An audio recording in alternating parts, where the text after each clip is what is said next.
Do you guys remember that game from earlier this year? What was it called again? Oh, Dispatch, that's right. In all seriousness, Dispatch still probably would be my personal game of the year just because nothing else really spoke to me this year. It has its flaws in retrospect, but it's a pretty good game for what it is. Quite good, in fact. Now, a while back, when Dispatch was finishing up and everyone had completed the entire arc of the story, there was an interview done, and it turns out that the developers of Dispatch were, well, to put it mildly, disappointed with the choices that players had made. In fact, what they didn't realize was that people were going to choose to be quote-unquote boring and heroic as opposed to being a, how should I put this on YouTube, what am I allowed to say, an a-hole, an unpleasant person. So essentially the developers had wanted players to play Robert basically as an a-hole, as a dickhead, that sort of thing, an unpleasant person. And they were generally surprised and shocked that a lot of players did not do that.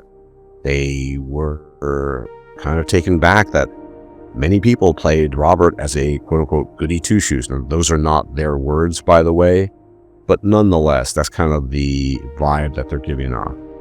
Now, this was covered in an article a couple of weeks ago, but I thought it was important to bring it up because it is interesting. Because I think it speaks a lot to the problems that we face when it comes to the hero genre in general, not just in games, but across the board, also in films and what have you. Now, it's not a long article, so I thought I might just read it off and talk about the content as well as this greater issue of heroes in entertainment. More than 2 million people have played Dispatch, the narrative-driven superhero game from Ad Hoc. That's countless millions of choices made across each run. Dozens of variations of scenarios only a handful of people might have seen so far. Now that the finale is wrapped up and people have spent more time with the game, Polygon asked Dispatch narrative director Pierre Charette and creative director Nick Herman which choice stat surprised them the most. It wasn't whether folks cut Coupe or Sonar, though they were not expecting more people would cut Sonar than Coupe, when content creator Charlie Moore's critical voices the former, or which romance interest they opted for. The biggest surprise was just how damn nice most of you are being. Quote, very often people pick the most boring thing, Charette jokes. Everyone wants to be nice, so a lot of times we're trying to keep it entertaining for them. But I'm so disappointed in so many choices. Charette admits that some of the incongruity between what Ad Hoc hoped for, a broad range of good, bad, and middling outcomes, of what players chose, almost always the polite choice, comes from challenges inherent in making games like Dispatch. The protagonist here has a distinct personality that may be out of sync with yours, and he's not just here as an empty vessel for you to fill, but that's on purpose. Robert is a character, Charette says. You roleplay as Robert, and this is going to piss some people off. But this isn't about you. It's about you and Robert. About you roleplaying as this type of person. Robert's type is generally decent and friendly. He jokes, he flirts. He wants the best for almost anyone he meets. It's easy just to keep that attitude going in each episode. He doesn't have to be that way, nor does he have to do the things you want to do in real life. You can express what version of Robert you want, Herman says. One scene in episode 4 stands out for Herman and Charette. Robert helps Mandy, aka Blonde Blazer, fix her dress before she heads out for a date with her alien boyfriend Phenomenon. Common trend the team noticed is that players had formed strong opinions about Mandy by this point for whatever reason, and are firmly on Visigal's side. When Mandy asks Robert how she looks, you have the option to be kind, helpful, or rude and dismissive. No rewards for guessing what the most popular choice is. You talk a big game on stream, and then the second you get the opportunity, you do the boring thing, Herman laughs. This scenario is particularly surprising to the team as players tend to form unreasonably antagonistic attitudes towards Blonde Blazer. Charette says a sizable number of people play Dispatch and expect Blazer to be secretly horrible, that she'll resent Robert for choosing the Visigal, or that she's following some secret corporate agenda. For a variety of reasons, from the prevalence of cynical superhero media, let's remember that term by the way, like The Boys, to the general level of cynicism in society more broadly, let's remember that too, they struggle to imagine someone just being decent. Yet they still don't act on those beliefs or assumptions, wrong as they may be, which Charette sees as a missed opportunity for some deeper self-reflection. These games are a chance to explore the versions of yourself that maybe aren't really there, Charette says. Maybe you're too afraid to say things or make the joke or to step up and defend yourself in real life. But I think that if we give you these little practice runs, maybe next time you can. There's also a more practical lesson. People aren't seeing a lot of content ad hoc put into dispatch. Charette uses one early example where Golem, one of Robert's teammate members, is behaving atrociously. You have the option to boot him out of a conference room during a meeting or try to make peace and offer him a chair. Yes, Golem can't fit into the tiny chair. Another case of Robert's methods and yours not aligning, even if the intent is the same. Most people are being nice and only see that version of Robert without knowing what happens if you kick him out. The answer is that Robert establishes a bit more authority, and Golem gets pissy and refuses to take orders during the next shift. That's a not insignificant collection of other examples, but the one that's shaping how a lot of people see the game involves romance choices. Namely, the fact that most critics and players don't realize dispatch lets you ignore romances altogether. You don't have to kiss Mandy ever, Herman says. Invisigal might fall for you, but you can say no, Invisigal's story has multiple endings as well, and her quote-unquote good guy outcome isn't tied to romancing her. Instead, it evolves from choices you make, supporting her as a person, not as a love interest. And even the jobs you send her on during each shift play a role in how she eventually sees herself. You can fall in love with her and still have Invisigal end up a villain. That was my situation. Support her without being her lover. There's a lot more going on in dispatch than most people have realized yet, Herman says. Even some late game scenes play without significant differences depending on the choices made earlier and who is and isn't around as a result. You just have to actually make choices that get you out of your comfort zone first. Now, Ad Hoc admits that some of these issues may stem from design choices, and Charette says the team is considering an update to give players a clearer idea of a choice's imminent consequences. Other issues are built too deeply into the game to fix, though, like making Invisigal so present in Robert's daily life. Charette and Herman say they realize it was a mistake to keep Mandy so distant and to not let players see her on screen as often, which makes them naturally more inclined to form an attachment with the latter. So while they're disappointed that folks don't give Blonde Blazer more of a chance, they do understand. Whether Ad Hoc gets a chance to put these lessons into practice is still up in the air. Charette and Herman would love to work on Dispatch Season 2, though they said there's no guarantee they can yet, hence why they adopted a burn-the-boats mentality for Dispatch's big finale in case this was the series' first and last hurrah. So there were a couple of items of interest here, I think, and the most important one comes down to the cynicism aspect of things. The fact that in today's day and age, whether it's in fiction or otherwise, we tend to be very cynical. And that's especially true of the comic book genre. It's especially true of superheroes derived from comic books. Now, I mentioned this at the outset, and it's important they mention it too. The fact of the matter is that most of the perspectives offered to us these days in terms of heroism turn out to be anti-heroism. They turn out to be, guys that are sort of doing the right thing and maybe not even doing the right thing. Sometimes they're just killing bad guys willy-nilly, but they're not trying to be heroic. They're not trying to make sure that no one else gets hurt. They're not trying to do the right thing, even if it comes at a cost to themselves. So it was into this, I guess you could say, swamp of cynicism and anti-heroism that Dispatch was launched. And that's why, for example, they mentioned this, of course, and a lot of people are hypothesizing this and theory crafting it, that Blonde Blazer was secretly evil or just a corpo shill or whatever.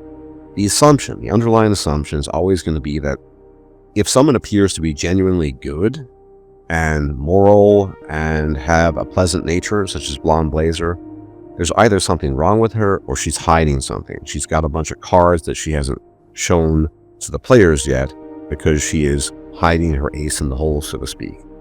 And I totally get that. I thought personally these interpretations and theories at the time were utterly ridiculous, but I get why people think that. It can't just be somebody's nice and wants to do the right thing. And I think on some basic level, many people are tired of the cynicism of our age. They're tired of the anti-heroism. And that's why I would argue most people made quote-unquote boring choices, and they chose to be a heroic, good Robert. Now, the developers are obviously right. Robert is to a very great extent pre-designed to be a good guy, to be a hero, but it's entirely possible to play a more dickish version of Robert. I did it in the beginning. Maybe that's why I didn't get the optimal ending. And I think that that's great to have those options, but overwhelmingly, they say themselves, people chose quote-unquote boring, nice guy, heroic options in terms of choices made. And I think there's a very simple reason for that. A, like I said, the cynicism, people are kind of tired of it. And B, People are tired of disappointing endings, depressing endings.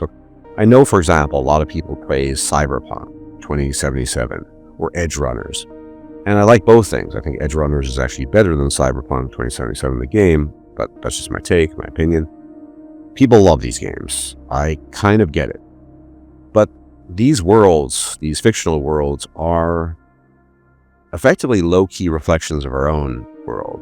They are worlds that we can envision happening in our own. And if you ask somebody like Mike Pondsmith, he will tell you that. He was inspired by developments that were occurring in the United States and elsewhere, the takeover of corporations and everything being corporatized and everything becoming a commodity. So I get that and people's appreciation of that. But these games and animated series also have depressing, arguably, depending on your perspective and where you're coming from, terrible endings. And people are, sorry to say, sick of that. People want happy endings, for lack of a better term. I know it's a bit cheesy, but it's true. People want nice outcomes for the characters they play and for the stories that they enmesh themselves in. They don't want doomed if you do, doomed if you don't, doomed if you do and you don't style of games like Cyberpunk 2077, where whatever decision you take, you're screwed. Or in Edge Runners, where, well, I won't spoil anything, but you know what happens. People are really tired of that. There aren't any good endings anymore. And that's particularly true when it comes to how people envision superheroes and how they produce them in media. And even more so when it comes to how superheroes are portrayed in video games. Now, this, of course, is a point-and-click kind of story-based game. It's a bit different. But it's nice to be able to play a good guy for once. It's nice to be able to play somebody decent who's not a total a-hole, who's not a dickhead, who's not trying to screw people over, who's not an anti-hero, none of those things. And if the option is there to play a good guy, then people are going to take it. Personally, apart from my disappointment in my initial run, I was much more satisfied with my good guy run, where things went the way I kind of wanted them to go. And it just goes to show, if you choose to tell Chase when he asks you if you're going to kill Shroud or not, that has a huge impact in terms of your score towards Invisigal. And you always have to assume Invisigal is there because she can turn invisible and she's listening to you, she's eavesdropping. So whether you choose to be a good guy really matters for the outcome. I mean, sure, it's kind of edgy and whatever. Invisigal kills Shroud and she winks at you. But people want good outcomes at the end of the day. Now, I think it would be terrible if, say, in Dispatch Season 2, they decide to just change it up to the point where those options are less available, right? Where you're just thinking, oh, wow, I can be a total a-hole and I can get an even cooler ending that way. It's not to say that bad endings or evil endings or cynical endings necessarily are de facto poor quality, but that seems to be the trend, I would argue, just because we've gotten so much of it. We live in an incredibly cynical age, justifiably so, I would argue. And it makes sense that people are kind of used to that, which is always why they assume the worst.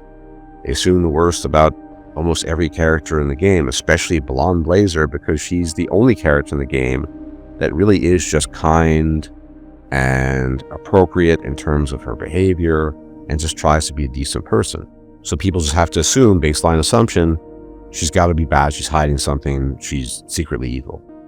I think that Dispatch offers a refreshing perspective on the superhero genre and more broadly just commentary and fiction and endings, because it just goes to show that people like it when good things happen. They like it when you can play someone genuinely kind and forthright and decent and honest and all these things. It's nice to have as an option. They also like romance, by the way, apparently, at least in these games. I already knew that. But they like happy endings. And I'll say it, brass tacks here. The reason why people want happy endings is because there's so few of them in real life. People play video games to escape. They play video games to get away, for the most part, from the cynicism. Yes, you can have interesting games that explore some of the more cynical aspects of humanity. You have the Deus Ex series, you have Cyberpunk, whatever. I like Deus Ex a lot for very specific reasons, Cyberpunk less so. But generally speaking, people like it when you have that option to have wholesome interactions, to be a good guy, to not be an a-hole, and to have a happy ending with a nice romance in the game. That, I don't think, is a huge ask. But these days, it is a huge ask because everything is just shot through, saturated with cynicism. Like I said, understandably so. Cynicism is justified in our age. I wholeheartedly believe that.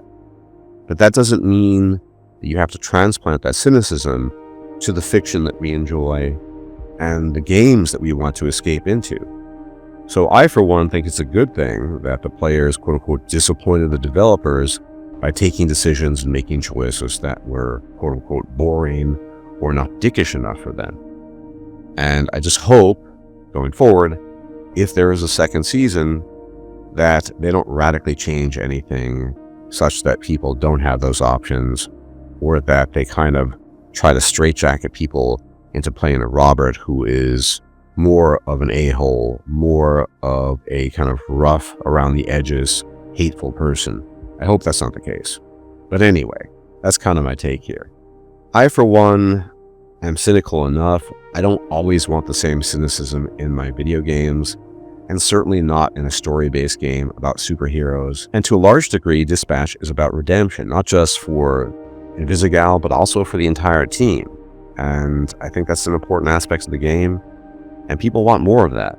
You know, the combination of attractive-looking characters, of funny dialogue, and yes, the opportunity just to be a good guy for once in a while. Through the cynical takes on heroism and superheroes and fiction more broadly, it doesn't need to be in everything that we play these days, or we watch, or we read. Anyway, I've said my piece. As always, if you like my takes and you like my content, you can leave a like, share, comment. It helps a lot, and it really is the best way to help the growth of the channel, so it's much appreciated. And I will check you out next time. Take care.